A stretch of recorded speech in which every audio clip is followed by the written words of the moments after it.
বাংলাদেশ এখন আল্লাহর মেহেরবানিতে নির্বাচনী প্রক্রিয়ার উপরে একেবারে শেষ প্রান্তে এসে দাঁড়িয়েছে। আমরা জানি আগামী 12 ফেব্রুয়ারি ইনশাআল্লাহ একই সাথে গণভোট এবং জাতীয় সংসদ নির্বাচন অনুষ্ঠিত হবে। এই গণভোটটা হচ্ছে মূলত বাংলাদেশকে একটু পরিবর্তনের ধারা রাজনীতিতে তুলে আনার জন্য, সংস্কারকে হা বলার জন্য, যা আমাদের গোটা জাতির প্রত্যাশা এবং বিশেষ করে যুব সমাজ এবং মা বোনদের প্রত্যাশা, সেই জায়গাটা তৈরি করার জন্য ইনশাআল্লাহ গোটা জাতি আমরা গণভোটে হা বলবো। তারপরে আসে সরকার গঠনের জন্য ভোট।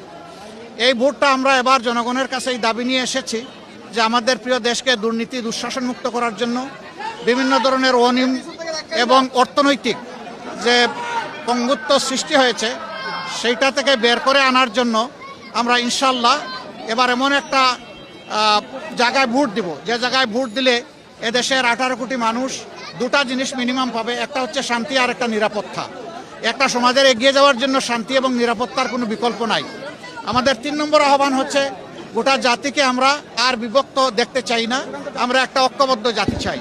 এই জন্য 11টি দল আমরা একসাথেই নির্বাচন করছি। আমাদের স্লোগান হচ্ছে ঐক্যবদ্ধ বাংলাদেশ। সেই ঐক্যবদ্ধ বাংলাদেশটাই আমরা আগামীতে গড়তে চাই এবং তরুণ সমাজের হাতে আমরা এদেশের চাবি তুলে দিতে চাই। আমরা বিশ্বাস করি আমাদের তরুণ সমাজ ইনশাআল্লাহ তারা সঠিক পথেই দেশকে নিয়ে যাবে এবং দেশ অগ্রগতি উন্নতির দিকে যাবে। ওই ফেসিবাদী কায়দায় আর আমরা এই দেশ পরিচালিত হোক এটা চাচ্ছি না।